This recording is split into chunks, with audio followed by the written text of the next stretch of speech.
Hola, de regreso luego de un largo tiempo. Estuve un poco ocupado y no había podido hacer un nuevo video. Espero que durante febrero pueda subir varios para compensar la espera. El tema que quiero traerles hoy me surgió por pura casualidad. Resulta que en Bogotá, la ciudad en la que vivo, hace como 5 años se habían prohibido las corridas de toros. Este acto en el cual una persona llamada torero baila con un toro, un capote y una espada. La Corte Constitucional, siendo el peldaño más alto de la justicia en mi país, Colombia, afirmó que el toreo es parte de la herencia cultural colombiana y que no se podía prohibir. Ante esta noticia reaccioné como instintivamente reacciono ante grupos sociales que se contraposicionen a mi opinión. Simplemente los satanicé. Para mí la tauromaquia es entretenimiento digno del Coliseo romano hace 2000 años. Tiene dolor, sufrimiento, tortura, sangre, arena, muerte y crueldad. Se supone que en esos 2000 años hemos avanzado como sociedad demasiado como para que sigamos atascados con eso. Y mi definición de las personas que allí participan sería como sádicos, crueles, retrógrados y antipáticos con la vida del toro. Pero espera, no te vayas del video aún. Así seas un seguidor de la tauromaquia. No es sobre lo correcto o incorrecto de la fiesta taurina de lo que quiero hablar hoy. Resulta que unos 2 días después de leer la noticia del retorno de las corridas a Bogotá, tuve acceso a la opinión de un vegano acerca de por qué él no come carne. Para quien no esté familiarizado con el término vegano, básicamente son aquellas personas que no consumen ningún alimento que tenga procedencia animal, como por ejemplo carne, huevos, leche, miel, etc. Si algún vegano ve este video, me encantaría que me corrigiera todo en lo que me pueda equivocar. Y en resumen, el vegano afirmó que quienes comemos carne somos unos sádicos, crueles, retrógrados y antipáticos con la vida de los animales que nos comemos. Pero yo, ¿dónde había escuchado esas palabras antes? Sí, exacto. Son exactamente las palabras que yo usé unos pocos días antes para satanizar a los seguidores de la tauromaquia, y ahora un vegano me estaba satanizando a mí con mis propias palabras por comer carne. Entonces, yo para los ojos del vegano soy tan monstruo como lo son los seguidores del toreo para mis ojos. Pero esperen. Yo no soy malo, me consta. Entonces, ¿será que aquí no hay malos? Tal vez solo somos personas similares con opiniones opuestas. Y nosotros, los opositores de la tauromaquia, tenemos tanto derecho a prohibirles a los seguidores celebrar su fiesta taurina, tanto como los veganos tienen el derecho de prohibirnos a nosotros comer carne. Y aquí nace el meollo del video que traigo. Quiero responder la siguiente pregunta. Dentro de un Estado de derecho democrático como es Colombia, ¿qué derechos tienen los seguidores del toreo? ¿Qué derechos tienen los detractores del toreo? ¿Qué derechos tenemos los come carne y qué derechos tienen los veganos? Que por definición deberían ser los mismos para todos. Bien, no es que me ponga a definir todos los derechos humanos. Lo que quiero hacer es definir los derechos que están en conflicto.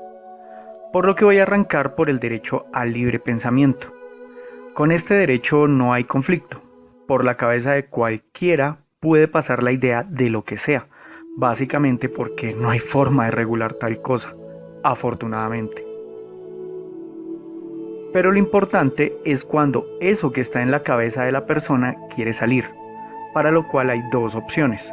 Se impide que se exterioricen las ideas o se da libertad de que salgan. Ya que todo nuestro desarrollo social se basa en ideas, arte, tecnología, religión, política y todo lo demás, es claro para todos que el derecho a la libre expresión o libre comunicación debe ser un derecho universal, tal como está consignado en el artículo 19 de la Declaración Universal de Derechos Humanos de 1948. Hasta aquí, fácil. Sin derecho de libre expresión no existe democracia, ni existe desarrollo social igualitario. Tampoco existe acceso igualitario a la cultura, al conocimiento y al desarrollo cognitivo del individuo. Una vez definido este derecho, vamos a encontrar sus características. En una sociedad igualitaria de fundamento, el derecho debería ser igual para todos, pero ¿qué pasa cuando el derecho de unos vulnera el derecho de otros? Pues que es el momento en que se deben definir límites a los derechos de todos para que los derechos de todos puedan coexistir. El derecho más fundamental es el derecho a la vida, derecho que absolutamente todos deberíamos tener por igual. Sin importar que hayas nacido en un país con terrorismo teológico, como Afganistán, y que los soldados estadounidenses se sientan en libertad de matarte, tampoco se debería haber vulnerado este derecho por los propios estados que se sienten con el derecho a sentenciar a muerte a ciertos transgresores de la ley. En fin, aquí está el primer lineamiento para la libertad de expresión, y es que nadie puede hacer uso de su libertad de expresión y que como consecuencia la vida de una o varias personas se vea en riesgo. Así que se debe vetar la libre expresión de temas como la propaganda de guerra, y esto incluye el respeto del derecho a la vida de personas que no conocemos al otro lado del planeta, con otra cultura, con otras creencias. Lo menciono porque solemos tener la concepción de que el derecho a vivir no lo tienen que respetar a nosotros, así sea a costa de matar personas a miles de kilómetros de distancia. Hablar de esto me recordó al actor Bruce Willis, afirmando públicamente que pagaría $1 millón a quien matara a Osama Bin Laden. Pues a este cabeza de aserrín no se le ocurrió pensar que Osama Bin Laden podría ocultarse en un jardín infantil, con cientos de niños, y que con tanto dinero involucrado, cualquier mercenario volaría el edificio completo matando a todos los niños con tal de cobrar su recompensa. Ojo, que los muertos sean personas que no conocemos no debería ser excusa para nuestra poca empatía con ellos. Luego no esperemos solidaridad de ellos cuando nos estén matando a nosotros. Conclusión: a Bruce Willis hay que meterle un tapón en la boca cada vez que la vaya a cagar con este tipo de comentarios. Al igual que se debe censurar a todos, incluyendo a los estados, para que no realicen propaganda de guerra. Lo lamentable es que los estados se sienten con derecho a no protegernos de su propia propaganda de guerra. Recuerdo cómo en un altercado verbal entre Hugo Chávez, presidente de Venezuela, y Álvaro Uribe, presidente de Colombia, a Uribito no le tembló la voz para retar a Chávez. Y Huguito respondió movilizando 10.000 soldados a la frontera. Este par de pendejos planeaba poner a que se mataran venezolanos y colombianos porque tenían egos más grandes que sus bolas y bolas más grandes que sus cerebros. Y es triste constatar con la historia que la mayoría de conflictos entre naciones nacen por intereses de gobernantes a quienes no les importa quiénes deban poner los muertos. Su país, el otro país, ¿qué más da? Estados Unidos, cuando entró a la Segunda Guerra Mundial, no lo hizo porque a sus dirigentes les preocupara el genocidio de los judíos. Ellos tenían intereses que a la población de ningún país beneficiaba. Dejar caer una bomba en Hiroshima, matando 1000 veces más mujeres y niños que combatientes, hacer un genocidio para detener un genocidio. ¿Acaso solo yo veo la incoherencia de esto? Regresando al tema, tampoco se debe permitir la apología al odio, porque trae las mismas consecuencias. Es excusar a un grupo de personas para que agredan e incluso maten a otros. Como ejemplo, la apología al odio que se está realizando contra los musulmanes en algunas organizaciones políticas, especialmente de los países que solemos llamar de Occidente. Y por último, la incitación al exterminio de una o varias personas. En sí debe existir censura a cualquier incitación a la violencia. Para no irnos a perder, hasta este punto hemos definido que todos debemos tener derecho de libre expresión total, con la única censura de ideas que promuevan el riesgo a perder la vida de otras personas. Entonces, cuando un creyente escribe un comentario en uno de mis videos, como por ejemplo: Mauricio Ordóñez, ojalá Dios te castigue con sangre y fuego, o por ejemplo: Dios te castigará duramente por tu falta de respeto, o me desean enfermedad, accidentes dramáticos o incluso insinúan que perderé a seres queridos, ¿estos creyentes están acaso haciendo uso de su libertad de expresión? Pues bien, pensando en esto me encontré con algo muy interesante. Yo sé que la hechicería, brujería, demonios, Dios, karma y demás tonterías de esas no son reales. Nada de eso me puede hacer daño. Si sufro un accidente o una enfermedad grave, es básicamente porque nadie está exento de contraer cáncer o que se caiga el avión en el que viaja. Pero, y aquí viene lo bueno, los creyentes sí creen que esas cosas me pueden hacer daño. Así que están haciendo uso de algo que se llamaría sicariato. La diferencia es que no contratan a unas personas para que me maten, sino que invocan fuerzas del más allá. Como conclusión, yo los comentarios los voy a dejar, porque para mí son la libre expresión de sus creencias. Pero para ustedes, creyentes, están cometiendo algo que se debería considerar delito. Piénsenlo. Otro comentario que me han dejado en algunos de mis videos es uno en el cual literalmente me llama bastardo. ¿Acaso esto es libre de expresión? Bien, la definición de bastardo es hijo que nace fuera del matrimonio. Como mis padres nunca se casaron, así que por definición sí soy bastardo. Claro que todos sabemos que quien me escribió esto no lo hizo por hacer una aclaración semántica. Su intención es ofenderme. Yo ya tengo 38 años. Tengo formación universitaria y he tenido acceso a un montononón de conocimiento de muchísimas cosas. El suficiente conocimiento para saber que no son las palabras las que ofenden. Es tu cerebro el que se ofende a sí mismo. Haz un experimento. Redacta el monólogo más ofensivo que se te pueda ocurrir. Dile a alguien a quien tú aprecies que te lo diga en un idioma que tú no entiendas. Y que mientras te lo dice, te sonría dulcemente. Te pregunto, ¿aun cuando sabes qué está diciendo, te ofenderías?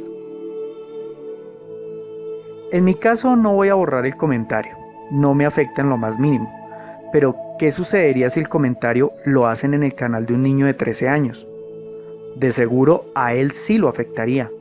Entonces aquí viene la aparición de un grupo especial de personas que debe ser protegida de la libre expresión de los demás. He decidido llamar a este grupo de personas como personas con vulnerabilidad cognitiva. Este grupo es encabezado por los niños, quienes no tienen las herramientas cognitivas para poderse defender de los ataques de opinión que personas mayores puedan perpetrarles. A este grupo también incluía personas que por alguna condición clínica su desarrollo cognitivo está comprometido. Los autistas, personas con síndrome de Down, savants y personas con el síndrome de Asperger. Por último, en este grupo también quise incluir a las personas que no han tenido la oportunidad de acceder a un buen nivel educativo. Para hacer gráfico el asunto, imagino un grupo de universitarios discutiendo su punto de vista con un grupo de campesinos analfabetas. Claro que lo ideal es que nadie se quede por fuera de las instituciones educativas, pero mientras sigamos teniendo grupos sociales a quienes no podemos brindarles buena educación, es deber del Estado protegerlos. Si crees que me faltaron personas en el grupo especial de protección emocional, déjamelo saber en los comentarios.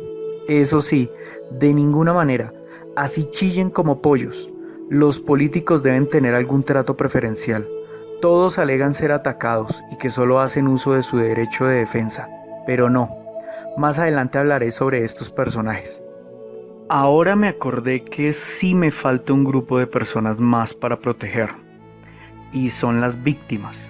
Ellas también están en condición de vulnerabilidad cognitiva. Me refiero a las víctimas de secuestro, violación, tortura, etc.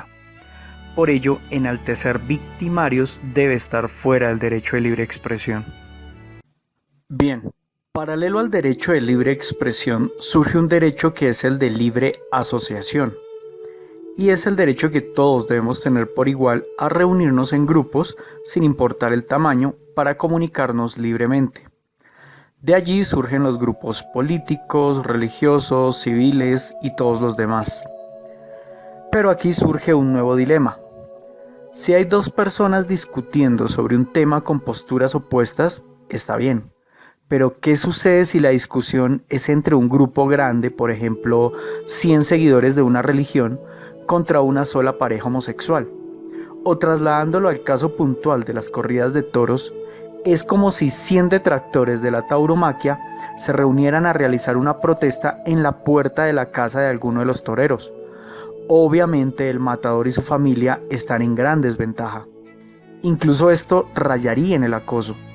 Por ello, el garante de la libre expresión, que es el Estado en todos los casos, debe no censurar, sino procurar los medios para que la opinión esté en justa confrontación.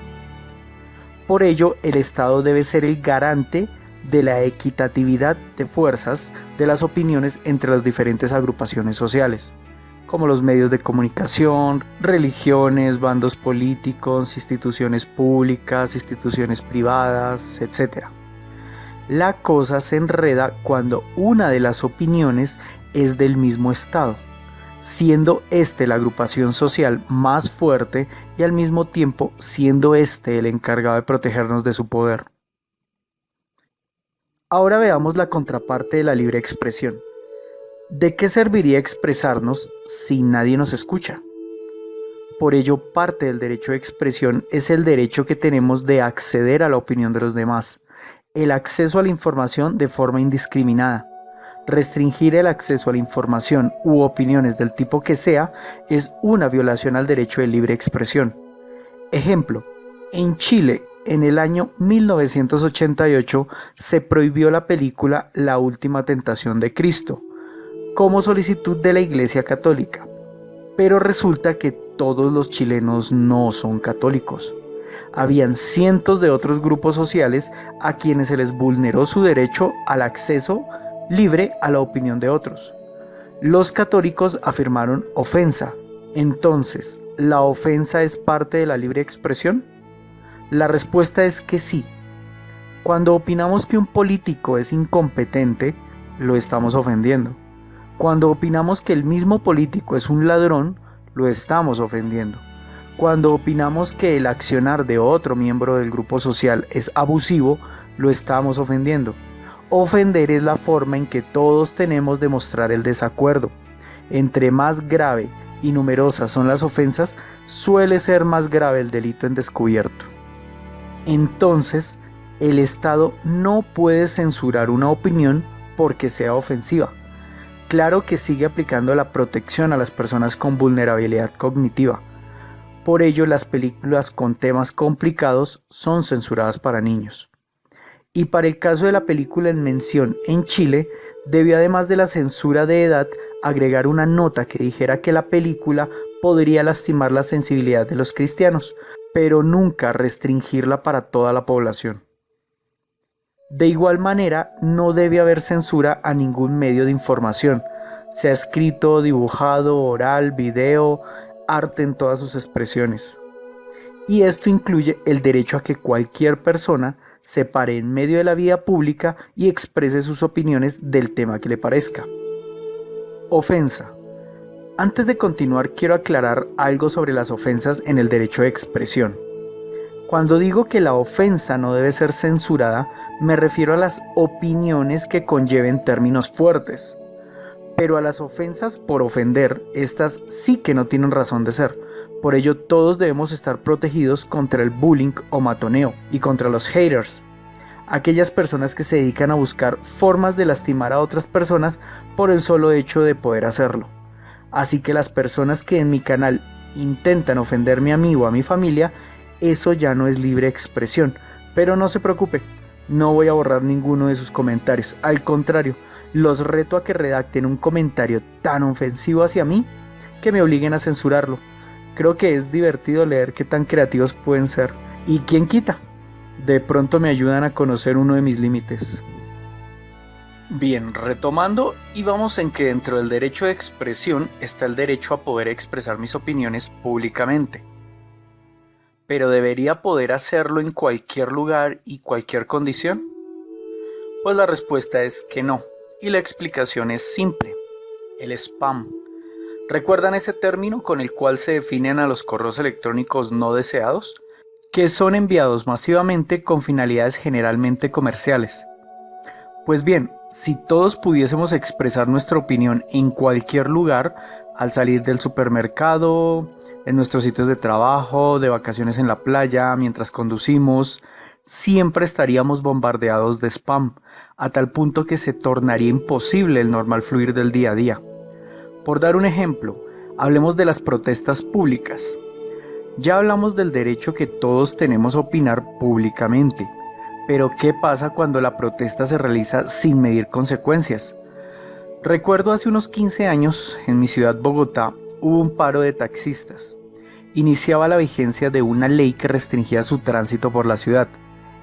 Así que todos ellos, como forma de protesta, decidieron atravesar sus vehículos por toda la ciudad, impidiendo la movilidad de todos los demás, incluyendo camiones de bomberos y ambulancias. Ese día no hubo colegios, no hubo universidades, no hubo trabajos y también estaba prohibido enfermarse, ya que no había forma de que te llevaran a un hospital. Creo que soy claro en mostrar lo injusto de esa situación. Los taxistas tenían derecho a expresar su inconformismo, pero no tenían derecho a obligarnos a todos los demás a vernos afectados por su protesta. Por ello, las protestas se deben realizar en circunstancias en las que no se afecten los derechos de terceros, básicamente porque nadie está obligado a escuchar la opinión de otro alguien. Nadie debe ser obligado como individuo a escuchar opiniones que no le interesan. Cambia la cosa si ya no se actúa como un individuo, sino como representante de una organización, como por ejemplo y principalmente el Estado. Como está claro que no estamos obligados a escuchar la opinión de nadie, estamos en todo el derecho de borrar los comentarios que no nos gusten dentro de nuestro canal de YouTube. También estamos en todo el derecho de ignorar por vía pública cuanta persona no queramos escuchar, y tenemos el derecho de impedir el acceso a los detractores a los lugares donde se reúne nuestro grupo social. Para hacerlo más entendible, lo explicaré con corrida de toros. Los detractores de las corridas de toros tenemos derecho a plantarnos en vía pública con pancartas y arengas, pero no tenemos derecho a lastimar a las personas que asisten a las corridas. Tampoco tenemos derecho a bloquear su libre tránsito, y mucho menos forzarlos a que nos admitan el ingreso a la plaza de toros. Señores, por favor, con postura, golpear a los asistentes de las corridas solo logrará que la policía los golpee a ustedes. Y así, luego se estén quejando, igualmente se habrán ganado una paliza e incluso una ida al hospital. Y mientras tanto, la faena continuará en la plaza de toros. Pensemos antes de protestar, por favor. Ahora falta definir qué tan legítimo es que se permitieran las corridas de toros de nuevo en mi ciudad. Recordemos cuando nombré que el Estado debe igualar las diferentes corrientes de opinión para que pueda existir una discusión equitativa. Voy a comparar dos temas que en cada uno de sus momentos fue muy polémico. El primer tema es el matrimonio homosexual, pero de una vez aclaro que cuando digo matrimonio me refiero al contrato legal entre personas naturales que permite que sean reconocidas como núcleo familiar ante las autoridades civiles. Lo especifico porque me he encontrado casos en que homosexuales quieren que los case un obispo católico. A ver, pendejos, imaginemos un club para gente pequeña en cualquiera de nuestros países. Y llega Michael Phelps, el medallista olímpico que mide 1,93 m y alega ser discriminado por no permitírsele el acceso al club en mención.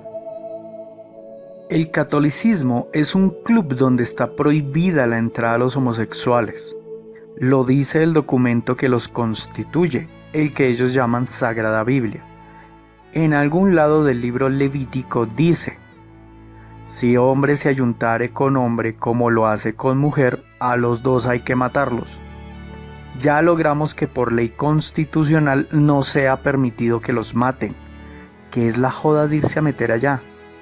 Para que reflexionen, en este preciso instante en Musulmanolandia, o sea, Arabia Saudita, ser homosexual es un delito que se paga con la pena capital, pero allá la pena de muerte no es con la horca, tampoco con gas letal, menos invierten en la inyección letal. La pena de muerte para los homosexuales es arrojarlos desde un balcón a 7 pisos de altura, de cabeza con las manos amarradas. Afortunadamente, son misericordiosos y se les vendan los ojos a los condenados. Estoy siendo sarcástico por si no lo entendiste. Su excusa es que son una teocracia islámica y Dios dejó consignado en el Corán: si hombre se ayuntare con hombre como lo hace con mujer, a los dos hay que matarlos. Uy, ya te escuché gritar. Es que ellos son musulmanes y yo soy católico, apostólico, romano, presbiteriano, del tercer orden y yo qué sé qué más. Y eso lo dices porque no sabes nada del Islam. La única diferencia es que Jesús chupaba mirra mientras que Mahoma fumaba marihuana. De resto es exactamente igual, con unos decalustros de separación. ¿Eres homosexual y quieres ser cristiano? Busca en Dios Google. Él te dará la respuesta. El otro caso al que quiero hacer referencia es el derecho al voto a las minorías étnicas. Casi que en la historia de todos los países democráticos se encuentran discusiones para permitir la inclusión al sufragio a minorías étnicas. Incluso incluiré, aunque no es una minoría ni se puede clasificar como etnia, a las mujeres y su reciente adquisición del derecho al voto. Quise usar este ejemplo porque es muy claro para el sentir de todas las personas el derecho igualitario que tenemos hombres como mujeres a opinar. Y si piensas que esto no debería ser así, bien puedas y te vas largando de mi canal. ¿Por qué hoy es claro que todas las personas deben tener derecho al voto, sin distinción de género, raza, etnia, etc.? Aun cuando hace menos de un siglo eso era un tema tan controvertido como el matrimonio homosexual hoy en día. La respuesta es que se definió que los derechos humanos no pueden ser otorgados en grados de diferente nivel. Todos los individuos de la especie humana deben contar con los mismos derechos y en igual nivel. Aquí aplica el para todos o para nadie. Ahora traslademos eso al matrimonio homosexual. El grupo social católicos tiene derecho al matrimonio, y no me refiero al ritual, sino a la firma del documento civil, bajo las condiciones que ellos decidan que no vulnere los derechos de los implicados. El grupo social judíos tiene el mismo derecho al matrimonio, bajo las condiciones que ellos decidan que no vulnere los derechos de los implicados. El grupo social cualquier religión, incluyendo a los ateos, podemos matrimoniarnos bajo las condiciones que decidamos que no vulneren los derechos de quienes nos impliquemos. Es tal la amplitud del derecho al matrimonio que para quienes no queremos la parafernalia del papeleo existe la unión marital de hecho. Viven como pareja sin haber firmado papel certificando la unión, y este tipo de matrimonio tiene todas las implicaciones legales de un matrimonio civil ante el Estado. Bien, ¿y el grupo social homosexuales? La definición es clara: ¿para todos o para nadie? Quienes somos hombres heterosexuales escogemos a la linda mujer que nos indique nuestro pene para cometer la tontería de casarnos. ¿Por qué los hombres homosexuales no pueden cometer la misma burrada de casarse con el guapo tipo que les señala su pene? Esto también aplica para las mujeres, pero no voy a ser tan guache con ellas. Pero entonces, los católicos brincan afirmando que el matrimonio homosexual atenta contra las familias. Postura totalmente discutible, pero ¿para qué hacerlo con alguien que no quiere escuchar? El problema surge cuando el Estado, teniendo la obligación de garantizar la igualdad y derechos de todos los ciudadanos, se pone a democratizar los derechos pensando que la mayoría debe decidir a quienes se les otorgan derechos y a quienes no. Y eso resulta contradictorio con la definición de derecho humano, para todos y en igual medida. Que los católicos, porque no son los estados los que niegan este derecho a los homosexuales, son los grupos religiosos que coaccionan al Estado, y como el Estado se va con el que más les convenga, Que grupos religiosos eviten que los homosexuales adquieran el derecho al matrimonio es un error de la magnitud del que se cometió cuando se les impedía votar a las mujeres. Solo es que esperen unos 50 años para que se den cuenta de la embarrada garrafal que están cometiendo. No vayan a decir que yo dije esto, pero el Vaticano estaba en contra de que las mujeres adquirieran el derecho al voto. Antes de continuar, les quiero dejar una pregunta para reflexionar. Cuando los homosexuales se puedan matrimoniar a diestra y siniestra, porque eventualmente pasará, la discusión será: ¿debe ser permitido el matrimonio entre más de 2 personas? Espero que estén siendo legibles todas las ideas que quiero expresar. Tengo un montón de cosas que decir y me está costando ordenarlas. Bien, ya creo que tenemos claro qué significa que un derecho es para todos y en igual cantidad. Ahora traslademos todo esto a la fiesta taurina, o corrida de toros, o tauromaquia. Hazme un favor, si entiendes de qué hablo, déjame en los comentarios cuál es tu país, si es legal este evento y cómo se le suele llamar. Para los opositores de la tauromaquia, el gran problema que vemos es que se lastime al animal con tal nivel de sevicia, básicamente. Pero, ¿qué les puede dar el derecho a ellos de lastimar al toro? Pues bien, en mi país los animales son considerados cosas, por ello pueden ser parte de la propiedad de una persona, y al igual que algunos disfrutamos viendo cómo se despedazan carros con tanques, aplanadoras o camiones monstruo, pues otras personas disfrutan viendo cómo se masacran toros. En los dos casos, legalmente se están destruyendo cosas para la entretención. Suena crudo, lo sé, pero los derechos son para todos o para nadie. Veamos en qué nos beneficia a los detractores de las corridas que los animales sean cosas legalmente. Puedes comprar una mascota y asumir que es de tu propiedad. Los pescados, para que lleguen a tu mesa, deben ser masacrados ahogándolos. Imagina que un reo condenado a muerte le amarramos una bolsa transparente a la cabeza e impedimos que se la pueda quitar. Esperamos unos 3 minutos que patalee hasta morir. Pues más o menos así matamos a todos los pescados que nos comemos. No suena muy humano, ¿cierto? Para la sopa de tortuga, se toman las tortugas, se voltean sobre su caparazón y se dejan al sol hasta que mueran. La otra opción es echarlas vivas en agua hirviendo. Algunas especies de pulpo se sirven vivas y las matas mientras las masticas. Claro que ellos tienen la oportunidad de asfixiarte y vengar su muerte. También comemos vivos ostras, camarones, pececillos, ranitas, insectos. Para la cazuela de mariscos, vierten cangrejos vivos en agua hirviendo. Incluso hay una bebida energizante natural que venden en algunos lugares de mi país, que dentro de 1000 ingredientes está incluido el cangrejo. Pero ¿cómo haces para beberte un cangrejo sólido? Pues fácil, lo pasas por la licuadora vivo. También en mi país pescan una langosta. A fuerza de manos la quiebran por la mitad y mientras patalea se le comen las entrañas con sal y limón. Eso le debía arder, pero creo que es el menor de los problemas de la langosta. Sopa de aleta de tiburón. Sales al mar, ubicas un tiburón, pero ¿para qué trastear con todo el animal si solo te interesan sus aletas? Solo le cortas las aletas y lo dejas que muera asfixiado. Los tiburones necesitan moverse para respirar, pero como ya no tiene aletas, pues se ahoga. Pero ¿por qué irnos a casos tan extremos? Comemos ternera, que son infantes de vaca. Para matar las vacas, marranos, conejos, aves y demás animales, solemos hacerlo lentamente y enfrente de sus congéneres. ¿Has visto cómo se transportan los pollos que nos comemos?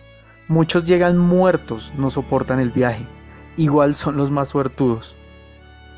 Y así puedo continuar y continuar, por lo que luego de hacer este video estoy de acuerdo con los veganos. Somos monstruos iguales a los que festejan las corridas de toros.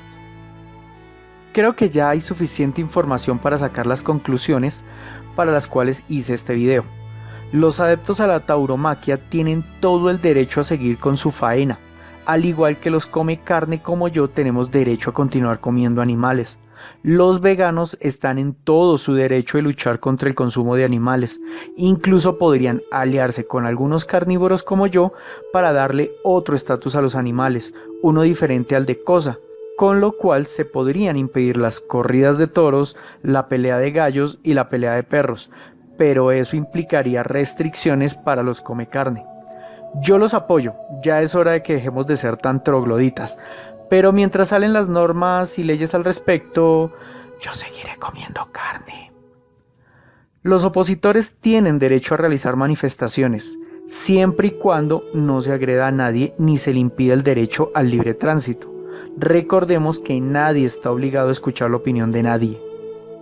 Se supone que el video va hasta aquí, pero la verdad es que aún tengo un montón de cosas que decir sobre el derecho de la libre expresión, así que continuaré garlando un rato más como cotorra mojada.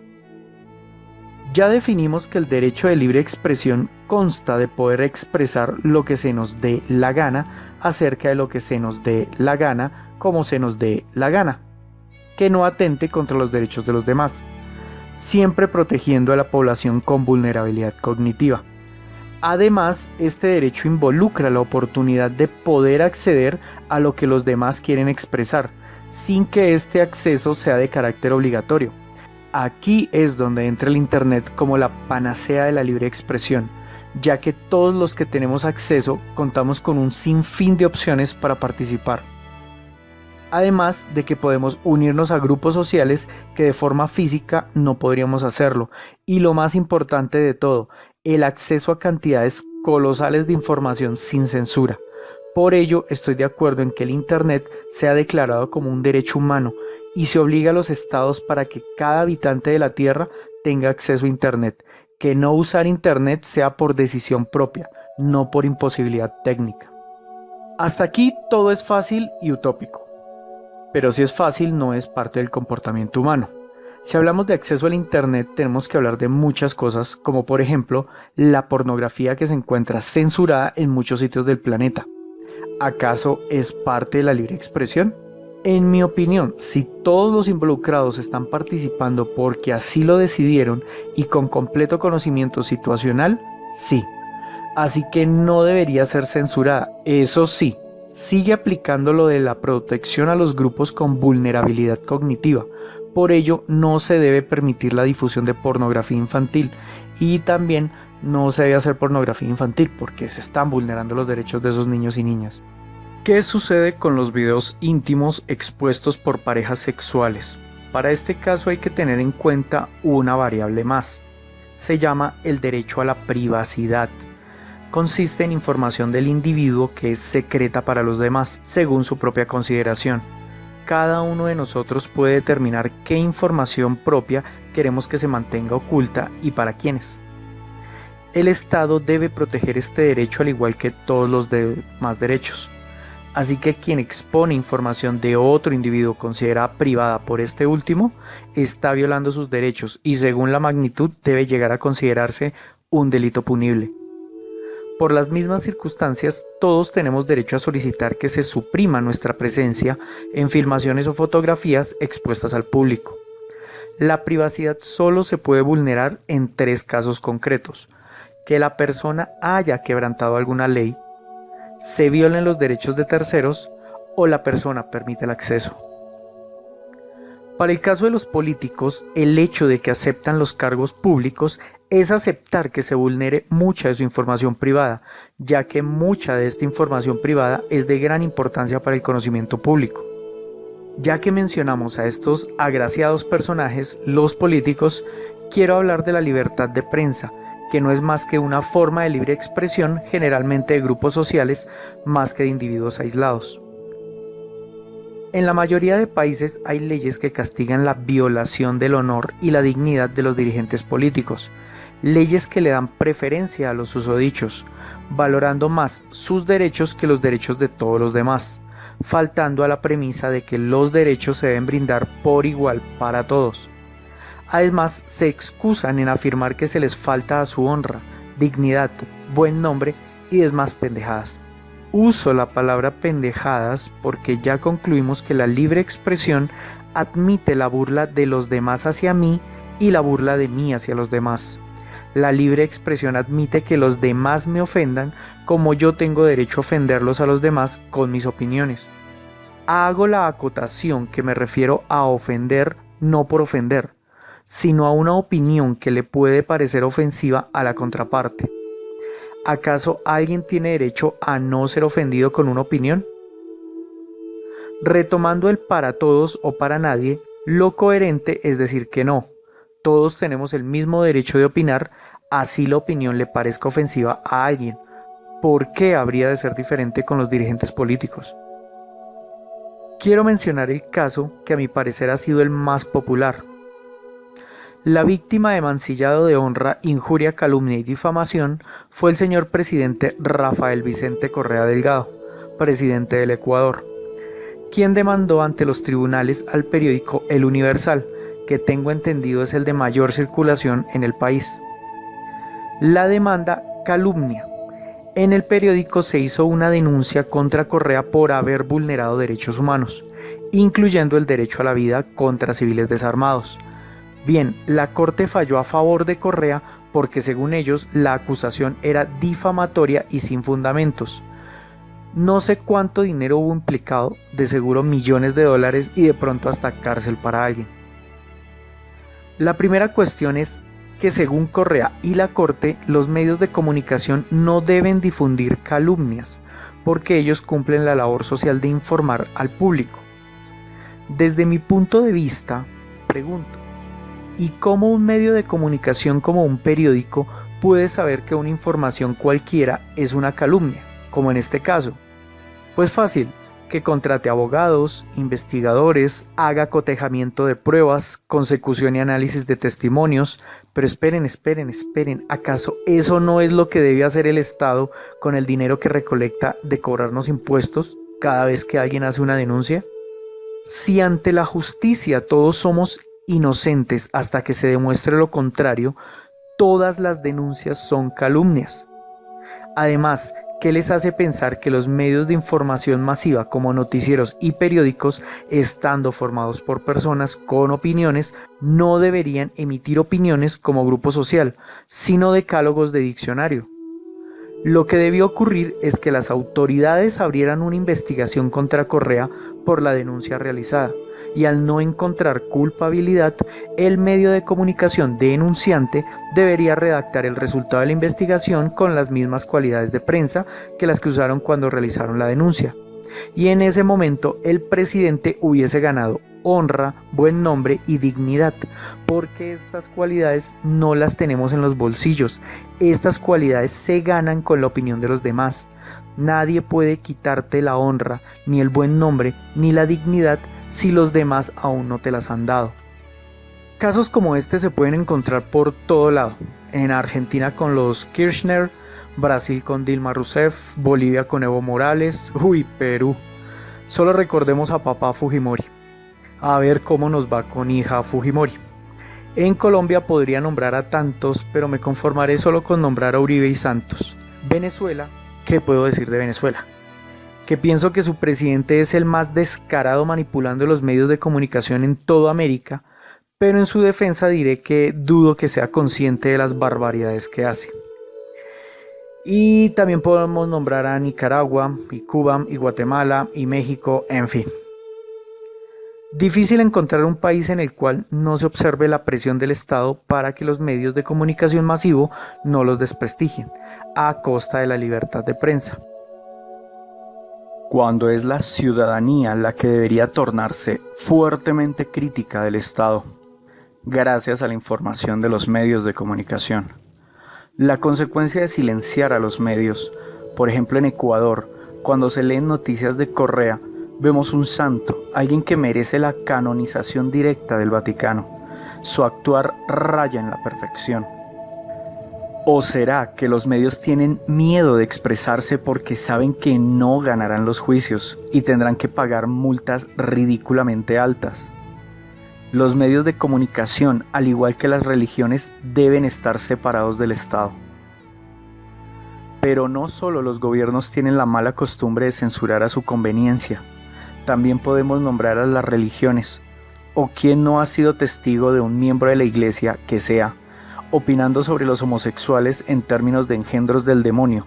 Pero se ofenden si algunos de nosotros opinamos que es ridículo creer que Dios se envió a sí mismo a la tierra como su hijo para que le pidiera perdón a sí mismo por los pecados que cometimos todos, y que la única forma de obtener ese perdón era que sí mismo viera cómo los humanos lo masacraban a sí mismo, con el consiguiente sufrimiento.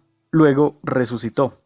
Pero igual ellos alegan que la creencia debe ser protegida y debe estar prohibida su difamación. Pero recordemos, los derechos son para todos o para nadie. Además, creo que proteger la creencia es proteger la ignorancia, y como esto es una creencia mía, me la deberían proteger, ¿no? Como sea, me parece increíble que 1/3 de la población mundial cree que la Tierra es plana, con abismos en las 4 direcciones. Se lo admito a las personas que no han tenido mucha fortuna con el acceso a la educación, pero que guaymarones en universidades profesen la creencia de que la Tierra es plana, a mí me provoca cogerlos como a cachetadas. Entonces pienso en sus profesores del bachillerato y a esos también me da ganas de darles cachetadas. Y estas son las creencias que hay que proteger. No importa si es un grupo religioso, político, militar o de lo que sea. Debemos tener derecho a expresar nuestra opinión en forma de dibujos, escrita, prosa, mímica, comedia, haciendo videos para YouTube o lo que sea. No es justificable la pérdida de ningún derecho humano bajo ninguna circunstancia. El Estado debe garantizarnos los derechos a todos, pero como ya vimos, es el más interesado en restringírnoslos. No deberían ser empresas privadas las que garanticen la libertad de expresión o definan qué se debe censurar, pero agradezco que esa decisión esté en manos de Google o Facebook, porque de estar en manos de los estados ya andaríamos con autorizaciones para poder hablar. Bueno, que se me quede en el tintero. Los corridos, el reggaetón y otra música con letras ofensivas ¿se deben considerar libre de expresión? A mi parecer, sí, a menos que hagan apología al delito, a la violencia, a la discriminación o vulneren a las personas con vulnerabilidad cognitiva. ¿Los grafiteros se pueden considerar personas haciendo uso de su libre expresión? Sí, siempre y cuando hayan pedido permiso para pintar en la pared, de lo contrario es vandalismo. Por último, pese a que estuve dándole vueltas a la idea, no pude resolverla. Si una empresa obliga a un empleado a retractarse de una opinión emitida por conveniencia económica de la empresa, ¿esta se puede considerar como cegadora de libertad de expresión del empleado? Aún me falta hablar de la propiedad intelectual dentro de la libre expresión, pero eso es un tema muy extenso, así que lo dejo para otro video. No siendo más, gracias por llegar hasta aquí, suscríbete para que no te pierdas mis nuevos videos. Si crees que aprendiste algo, regálame un me gusta. Si crees que solo digo babosadas, pues marca la manito para abajo. Escríbeme en los comentarios todo lo que quieras, seguro que lo leeré todo. Como última reflexión, no exijas nada para ti que no estés dispuesto a que le brinden a todas las demás personas. Ahora sí, chao.